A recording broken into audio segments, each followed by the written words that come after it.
Hello, welcome to another episode of the 90 Day Wins podcast. And I'm excited because I get to interview someone who I just really admire what they do. And his book, Start Ugly, is one of my favorites. So, welcome to the show, Chris Krimitsos. How are you doing today?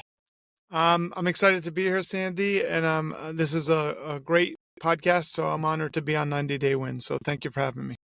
Thank you for coming. So, I received your book when you came on the podcast tour in 2022 here to Atlanta. And I find so many gems in it as I talk to different people in my coaching. So, I just want to dive right in with you. But before we do, tell us a little about you and the work that you do. So just a backstory: I'm known as the founder of Podfest professionally. It's one of the largest conferences for independent creators, podcasters specifically, but we have authors and speakers and really amazing influencers, YouTubers that come to Podfest. So that's how people know me. But really, if you were to look at my life, I spend a lot of time with my two girls, Sedona and Savannah. They're 8 and 5 at this time. Um, Love my wife. And then I'll have side projects, and Start Ugly was one of those passion projects. And if you look at, I remember once my wife was like, "What do you do?" And it's very tough to pin me down if you know all the different things I've done in the past. Um, at the core of it, it's helping create a facilitated environment for people to really accelerate what they're good at. So, um, and helping take away anything that's holding them back. So, not necessarily as a consultant, but as someone that's building communities, it's infused in the DNA of what I do. So, it's very tricky to see it because if you're immersed in a community, you don't really realize it, but you feel it. That's the best thing I could say. If anyone's part of anything that I've done or part of any of the projects, they kind of feel it more than they see it. I'm not the person to tell you how to live your life, how to do things, but I am the person to suggest through allegory or story or through an environment. Here are the best practices we've seen works. Figure out what works for you. I love that. And as you were talking to me, you are a community builder. Right. I see all the different communities that you're a part of that you share and you actually give shout outs to in your book, but then also the community of Podfest that I am a part of. And I just love Podfest. I could go on for hours telling you why I love it and just the people that you have been able to bring together in such an amazing way. And congratulations on 10 years. I cannot tell you how awesome that is to be a part of something that you've built these 10 years. It's just amazing. And it's been an amazing run. Um, and I'm just grateful for the community that we have. Yes. In 10 years, we built some long-term amazing relationships. You mentioned that, you and I met at the Atlanta tour stop. When we Yes. go around the country now, Podfest is growing tentacles all over the world, really. Pretty soon we'll be going outside of country. So it's just cool to go to different cities and make new friends and just build those relationships. To me, that's probably what I love the most is like I could go to a different city and have a friend that says to me, "Hey, please don't stay at a hotel. Come stay at my house." I mean, that happens a Yeah, lot for me, and I think that's a mark of life lived well, that you have family and friends anywhere you go. totally. And I just think your wife is divine. So you are great, but she is the cherry on top, Chris. I would agree with that. She's amazing. Awesome. So let's talk about Start Ugly. And one of the things I want to talk to you about, you talk about we lose precious time thinking. And that's one of the things I find I say often with 90 Day Wins. Let's let's actually take action and stop talking about what we want to do. So can you tell me a little bit about losing time by thinking? Yeah, what we don't. So this is where, for me, how I see that. So I'll explain to you how I see this. Okay. So yes, Podfest is once a year, but I do a local meetup in Tampa. for our local podcasters. Yeah. And the reason why that's important is I have a lot of touch points. So I see people over many times over the course of, a decade, let's just say. Okay. And I have seen in that time people that show up to my meeting that are thinking about an idea and they don't realize time's passing, but I realize it because I'm at the front of the room seeing all the people and the experiments play out. Hmm. And I'll give you two examples that really make sense. I've seen someone thinking about a podcast for 3 years. Okay. And I've seen someone start a podcast that they didn't even know they wanted to do. Then it wasn't the right thing. Then start Hmm. another podcast, and maybe that wasn't what they want to do, but it got it closer. And then on the third time, they hit the nail on the head, so to speak, and they got exactly what they were looking for. And I've seen that process play out in a year or two, and they're already further than the person still thinking 3 years later. And when you're seeing the two people sit next to each other as a leader, month in, month out, you Yeah. realize like, oh my God, the person that I'm not saying like have no idea, but in an extreme case, the person that even didn't know what they wanted to do, but just got started and Yeah. then stopped and then pivoted. And then maybe that what got them a little closer, but it wasn't yet. Then on the third time, they hit it out of the park. Um, they still accelerate. Their success accelerates much faster than the person 3 years later. So the person that found what they were looking for found it within, let's say, 2 years. Yeah. The other Yeah. person still has an extra year of thinking. So they've just lost 3 years of time. So they Yeah. were better off just doing and then figuring out as they go. Then the thinking robbed them of the most precious commodity because last time I checked, we're made out of organic matter, and we transition in different forms. But in this form, there is definitely a timeline that's that is always clicking off. So that's kind of how I could tell you cannot waste time taking action. Now, I'm not big on taking the wrong action, but I think the theory here is even if you're not sure, just taking the action towards what you're looking to do, as long as you put some guardrails in, and we put that in the book, it was just some Yeah. minimal guardrails, is better than thinking for too long. I totally agree. I've seen it. There's so many people that tell me, "Wow, you've been podcasting for some time now, and I want to learn from you and I want to do all these things." And so one of the things I say, you have to get with a community, right? Just being around other people that are doing what you desire to do, you learn so much. And that's one of the reasons why I enjoy Podfest. And I love that it's in the beginning of the year. So I feel like it just helps move me closer and just kind of I get momentum, right?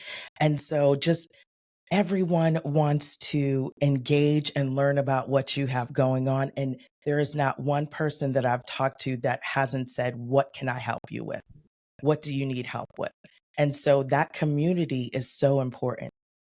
I would agree with you because getting started on something is a very lonely endeavor. Yeah.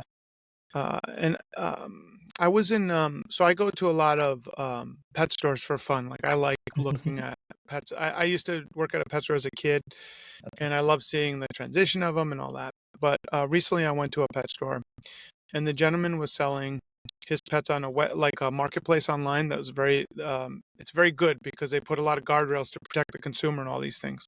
Okay. Anyways, this individual, he always kept to himself. And one thing I found odd is he wouldn't always be open when he said he'd be open because he was making so much money online. He just didn't follow his store hours. Okay. And sometimes he'd be a little bit, I'm going to say rude, but it's like, hey, I don't have time for you today. So he's making money online. Yeah. Well, something happened. And because he was doing so well online, a couple of people in that community ganged up on him. And they, just like we hear with like YouTube or whatever, in this forum, they gave him strikes.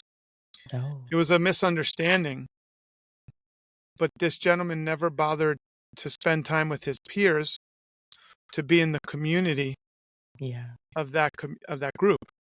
So since no one knew him, Mm. there's no mechanism to get him back in.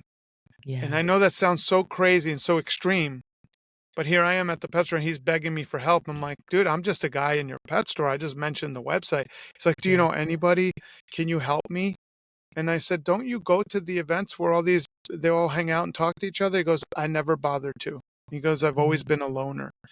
I'm not saying you shouldn't be like a loner. Like if you're an introvert, all I'm saying is if you're part of a community, you should tap into it in some way, Mhm. shape, or form so people know that you're in the community. We're a communal being. So that's just an extreme case where like I was like, this happened just recently, and Yeah. he's begging me for help, and I'm like, well, don't you know people? He goes, I Yeah. never bothered to go to one meetup or meet any of Wow. my peers, and he lives in an area where they're all around him, you know. Okay. So just to your point, being part of a community for some people might seem like a waste of time, Mhm. but if you ask me, it's probably one of the most powerful and fruitful things you could do in whatever community you're part of is checking in. You don't even have to be the most active part. Checking Yeah. in and being in the community sometimes makes the difference. I totally agree. I just based on my own experience, the people that I have been exposed to and just learning so many things, and that's what I like because with podcasters, we come from all walks of Yes. life, right? It's one of the And most diverse so, groups you're ever going to see. I always but say that. I said that, like, people are like, what is a podcaster? It's like, could be anybody. yes. And that's what I like about it, right? Because Me I'm too. meeting, you know, Glenn, I'm just meeting some unique people that do some amazing things. And it's like, wow, I would have never thought that. So I love the opportunity to just meet so many different people and You learn talk about from Glenn them the in so Geek many ways. with Yes. Hearth Radio Network, in case anyone's Yes. wondering. So Yes. he literally is the voice of the people with horses. So it's like Yes. this unique niche, It's and so we're I'm talking unique. about globally. Like anyone with a horse pretty much knows who Glenn the Geek is. And I love it too because he's so tall and he wears a awesome cowboy hat. Cowboy hat, yeah, yeah. So He knows just how to good turn it people. on. Yes, yes. So another thought in the book that I'd like to talk to you about is beliefs and how they can imprison us. And you said making us blind to opportunities when it comes our way. So tell me a little bit about that belief imprisoning us. So the case study in the book is about a successful business person, and the reason why I chose that Hmm. is most successful business people don't realize that they're also in prison, just like someone trying to find their way. It's like the Yeah. same thing. And what I mean by that is, and we hear about this often. You and I have a mutual friend, PJ Papi Denuzzo, Yes. and he'll say something. I remember he said something that resonated. You and I were on a call with him, and he said, health and wealth, although a lot of people think they're hard, they're easy. Happiness is a whole nother ball game. Yeah. That's where most people have the biggest challenge is finding happiness. Yeah. Um, so if you're a successful business person, you might not even realize you've been imprisoned by that success because you'll see this often. Sometimes the most successful people, maybe they want to do something that doesn't correlate with their exponential growth, let's just say. Okay. That belief system now is imprisoning them for trying something new. And that to me is a travesty because um, if you look at people like Elon, he's always trying something different, Yes. new. Um, and whether it's controversial or not, if you look at his DNA as a person, he's a child still Mhm. seeing the world through a child's eyes, looking to play with new toys.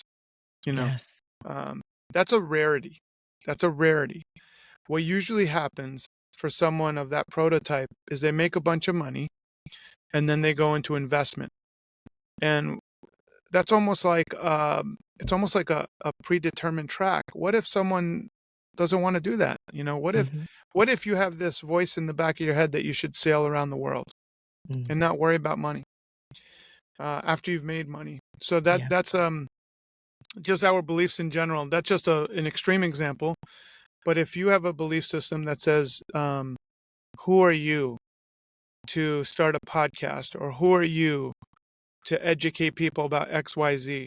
Mhm. That belief system, that "Who are you?" those three words are imprisoning you from being that person. So we have to really be careful of the belief systems. And I'm big on visualization. Yeah. So anytime I've ever built anything great, I have this place in Tampa. It's called Davis Islands. I walk around the water and I visualize what it is I want to build, and Mhm. I talk it out. When I see it, then I believe it, and I could feel it.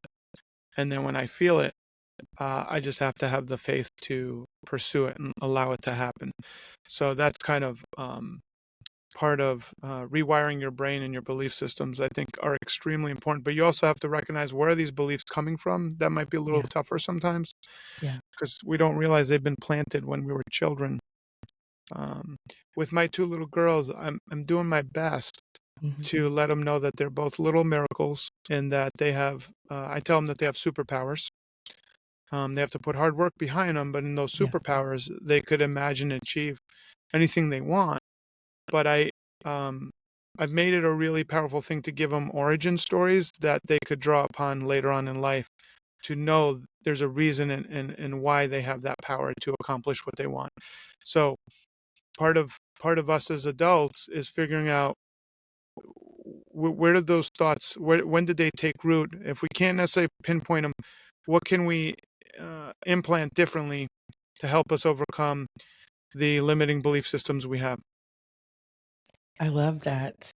I have a daughter, and it's very important for me to do the same too. She's excited about her journey. She's about to, I know the school, but I'm not allowed to share until she shares. But she's finally made that decision after receiving so many acceptance letters. And I feel as if I have given her the tools. My husband and I have given her the tools. But like you said, it's important to embed those seeds of imagination and their God-given abilities, but the work behind it too, right? And so they understand that you can achieve these things, but it does require for you to know and believe who you are and what amazing family you have that's here to support you.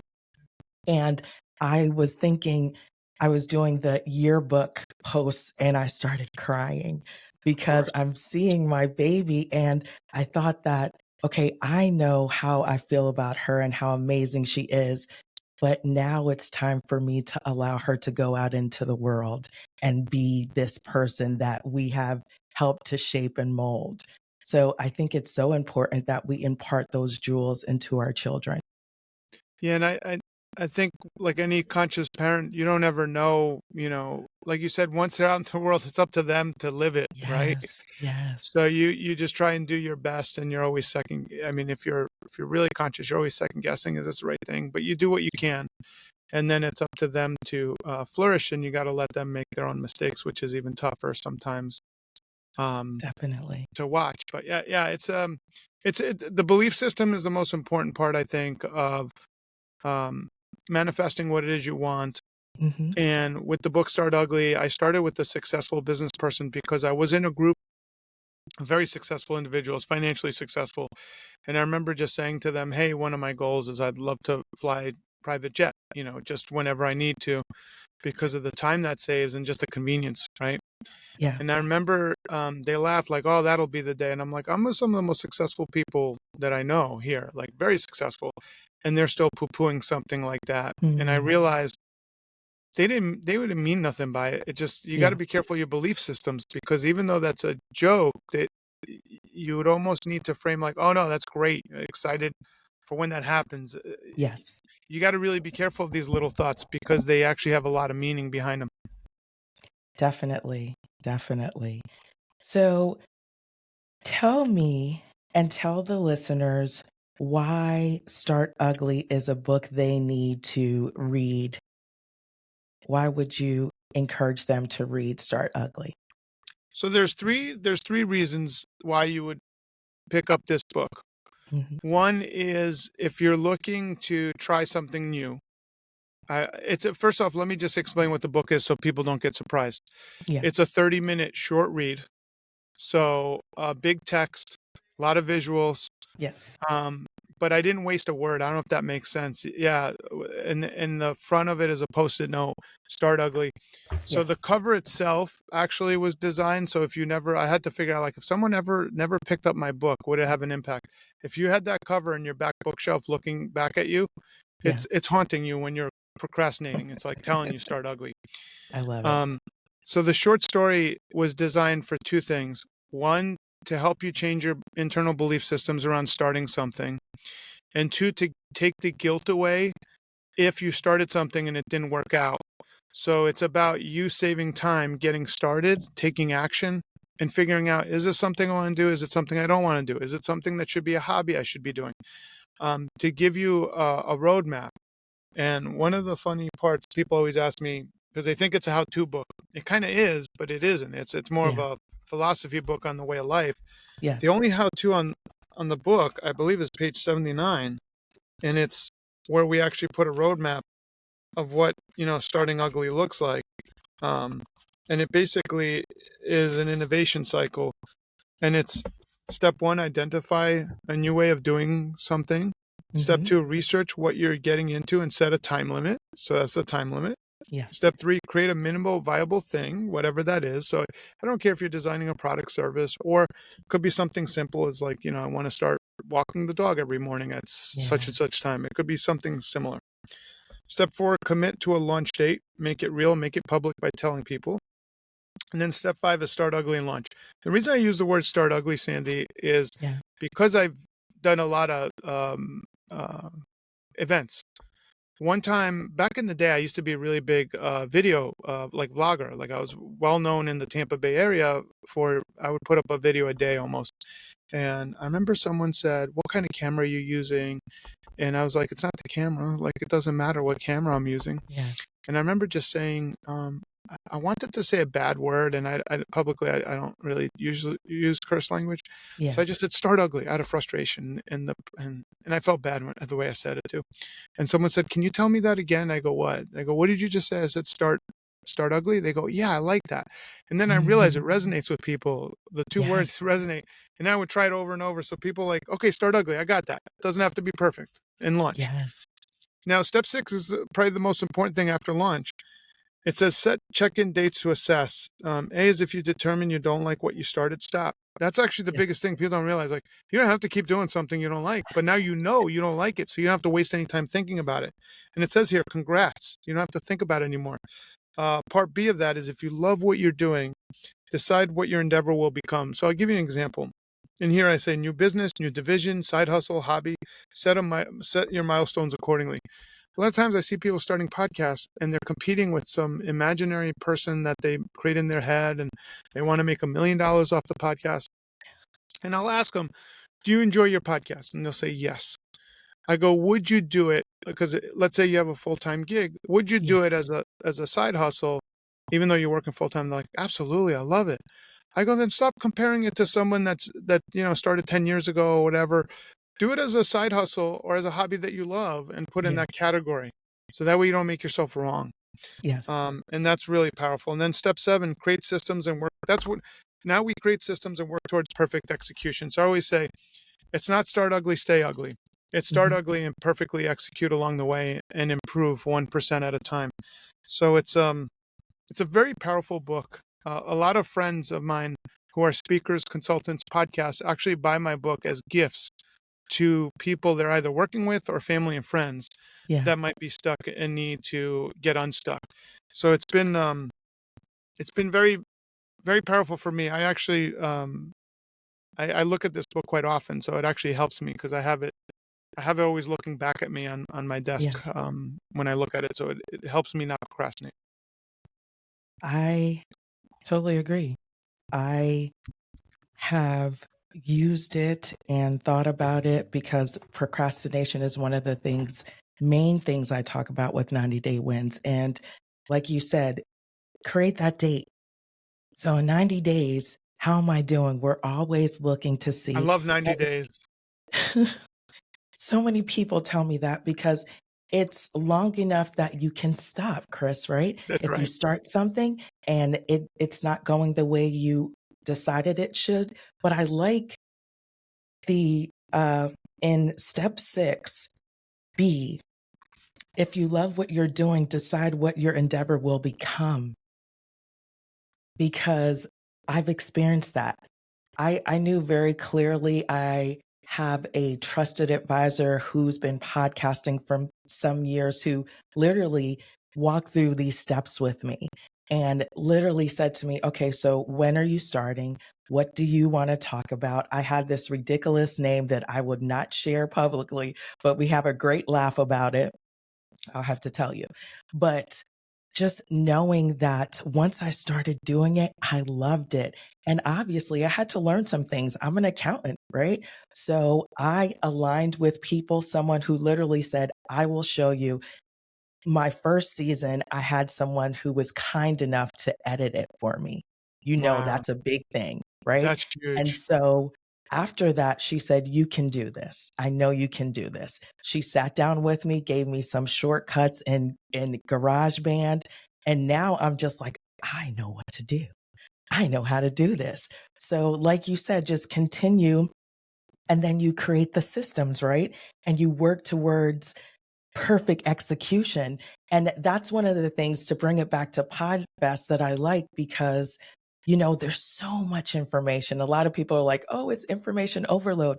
But I tell people, decide what you want to learn. Remember, Right. there's another year where you can go into that other track, right? And so that's what I do. I love that I can go into the Wova app and decide, okay, this year I'm going to focus on this. I'm going to make sure I go to all these events. And in my opinion, VIP is the way to go, Chris, because you just get to exposed to so many other things and you meet people and you just have the opportunity to really hone in on this thing you have started and just to be excited by the energy of other people doing what you're doing.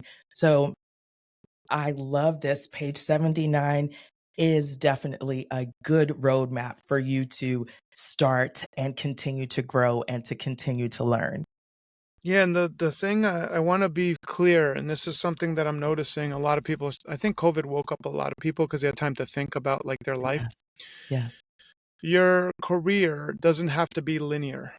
Mm, And I think a lot of us think everything is linear. In other yeah, words, like you said, you're an accountant. Okay, I'm an accountant. I got to grow my practice. And do I sell my practice? Then I go.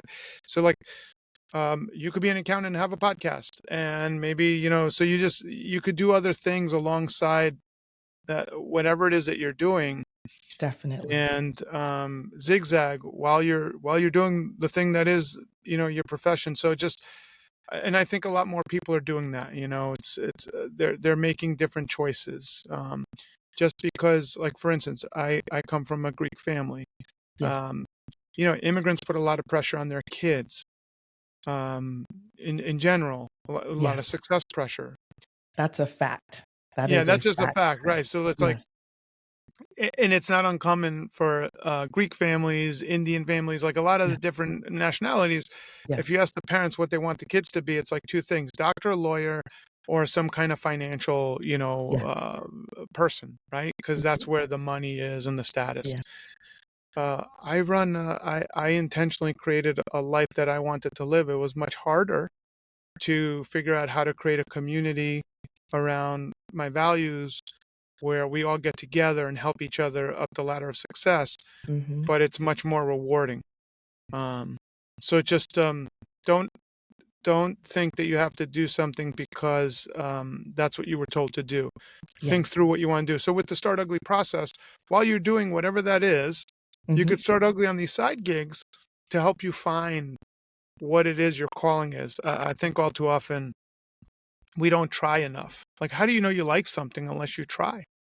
So the That's more it. trial runs we have, the better we find out, obviously I like events, right? Like Yeah. I'm drawn to bringing people together for events. I would Mhm. not recommend that for most people to do events for a living. It is It's extremely, tough. it's tough, it's risky, it's at times it's thankless, Mm, but that's what I love to do. And I had a lot of trial runs on different things, and I'm mhm. always drawn to it. So I have to ask myself, why are you always drawn to events? There's a payoff that I get Yeah. um, that is very rewarding for me. But I've had a lot of start uglies to figure that out. Yes. I love that because So, over 25 years now in corporate accounting, but I had this pull.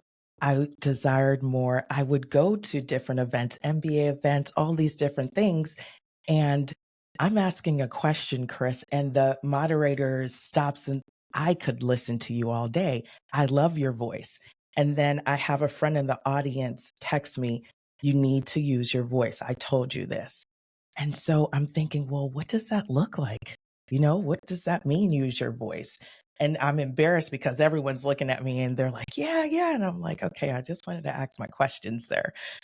But I knew there was something there. And so coming on to be a podcaster and then also going to get training for coaching and decided that, this is where I'd like to be. This is what I feel I'm being drawn to. And I think once you decide that you're ready to try, the universe allows for you to have doors that you didn't even know would open for you. Sandy, can I ask you something? Because I'm just curious. Sure. Um, in that example you gave, obviously Yes, people saw something that was right in front of your face, and sometimes it's tough for us to see it, right? And I've been there too. It's definitely. like they Definitely. see it, but you're kind of like, what are you talking about? Yes. Um, so then when you started, I'm assuming, because I know you've been very successful with your podcast, and Yes. I've seen other people get started, but I have a feeling there's like an alignment that you had that allowed for that to really open up your success. Because you've succeeded fairly quickly, where like I said, I've seen people, maybe just what the synchronicity wasn't there, but Mhm. something happened for you that just really opened up quickly. So I was a part of a mastermind group.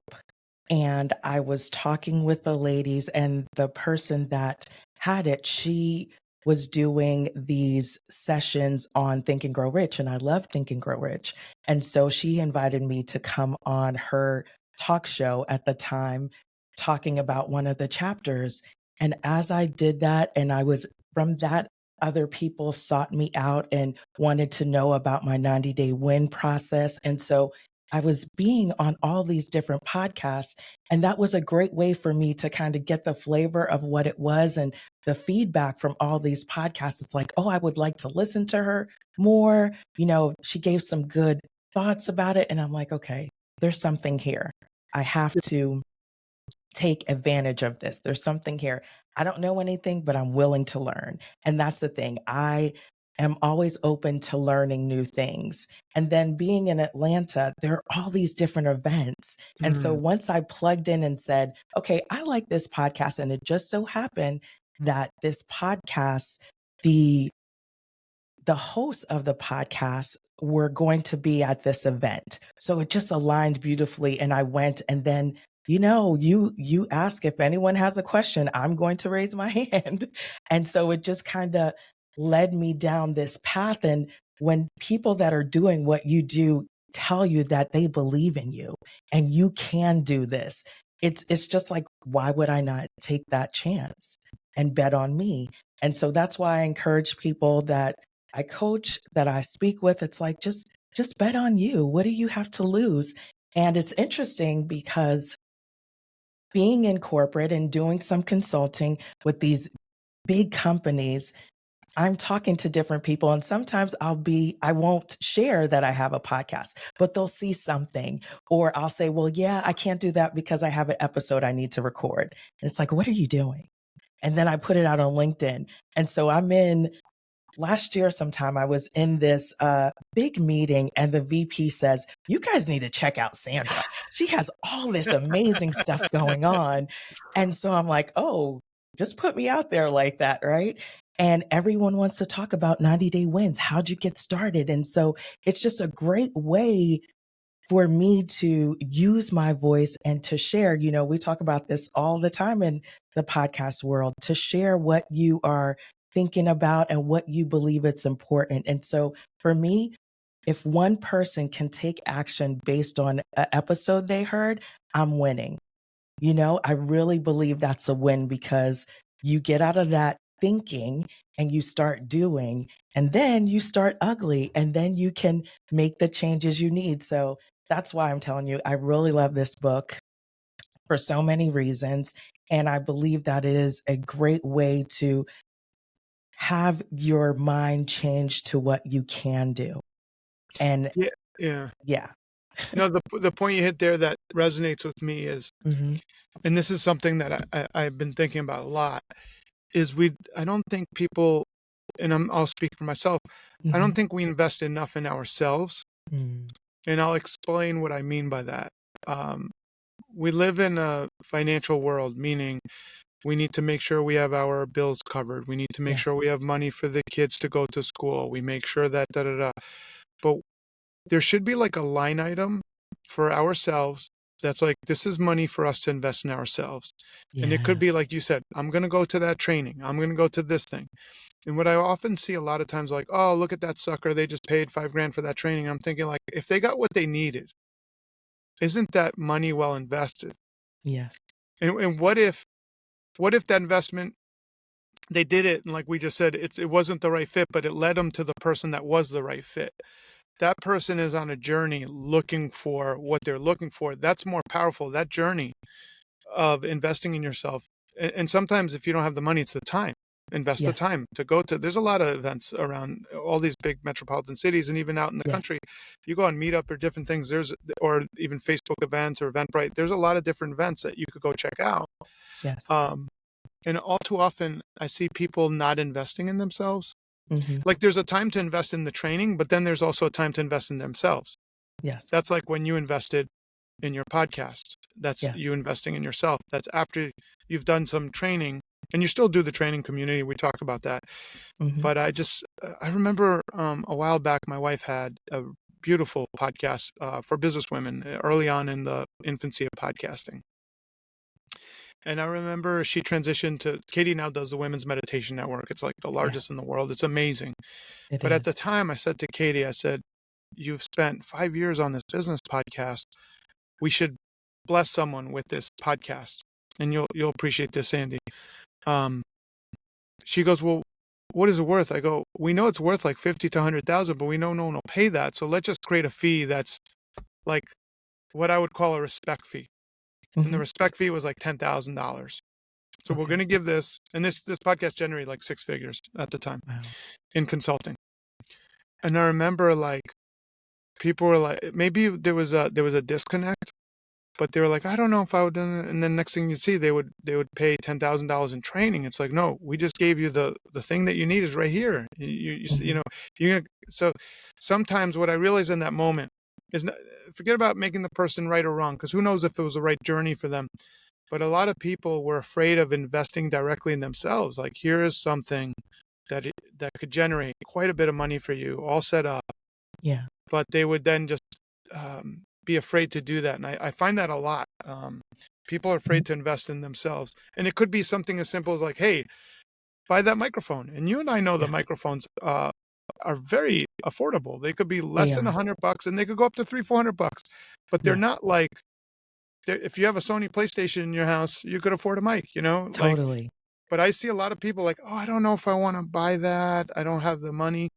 And again, that's a belief system.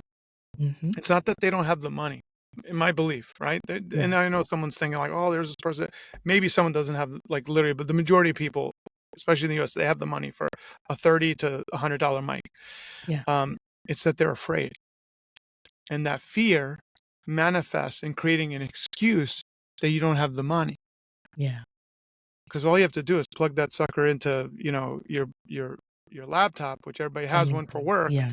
Yeah. And then if you don't, Riverside, there's all these, Squadcasts, Zoom even. So, yeah, I think what makes you unique in your circumstance is that once you got the message and it was received, Mhm. you invested in yourself by going out to meetings, Yes. getting the microphone and the equipment, and then getting started. And now you're investing in others by your 90-day win. So now you're paying it forward, which I Yes. think at the core of most humans, I would say just about everybody, we want to help others. It's built into our DNA because we're all tied to each other. Whether we realize it or not, we are a big Yeah. ant colony. So it's pretty amazing what you've done. And for me, I wrote down on because I always take notes, invest in ourselves. So for me, it'll be like, okay, what am I not investing in? What am I afraid of? Basically, is what I'm Mm. going to ask myself. Why am I not doing that? because we all have it. It's we're Yes. afraid of doing something for what reason? We're afraid of what people will say. We're afraid of being successful. Yes. We're afraid of being Mhm. judged. And once we get to the bottom of that, we can move past that fear, walk through it. It's Yes. still hurt. It's still you're still afraid, and someone will still judge you, and that's okay. That's on them. That's not on you. But you Yes. need to walk through the fire into your true purpose and invest in yourself. So I appreciate you solidifying that thought in my head. Well, I am grateful that you found that helpful. So, how can we get the book? Where So can Amazon.com, Start Yes. Ugly. There is actually another philosophy book called Start Ugly, but mine has a post-it note that says Start Ugly, and then Yes. Greek author's name, Chris Krimitsos. Um, and just know that, yeah, it's a timeless tale about innovation and change. And just a side note, I was talking about writing this book for like 2 years. And then my friend Gabe Aloisi, who's a famous YouTube golf, he tries out golf equipment, one of the top guys in the world. Oh, He wrote on April 22nd on Facebook, he said, "Congrats to Chris Krimitsos, who's releasing his book on August 8th. Let me know if you want an invite to the party." And I wound up seeing all these notifications. And he calls me up and he's like, "Hey, I hope you don't mind, but I put it out there. I didn't have any deadlines, so he put my ass on the line and said, 'You better write it because I'm inviting mhm. people to the party.'" Now, I love interestingly it. enough, August 8th I had a draft, but by September 23rd I had a book.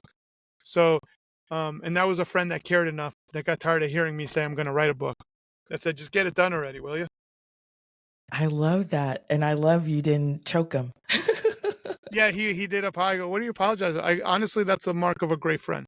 Cared enough Sure is. to help get started. So for that, I treasure him for being such a great friend that he put it out there. But we had 20 revisions. Once I had the story down, we kept revising it. Of course, I got feedback from friends, but then Yeah. there was a launch date, and no matter how ugly the book was, it was getting started.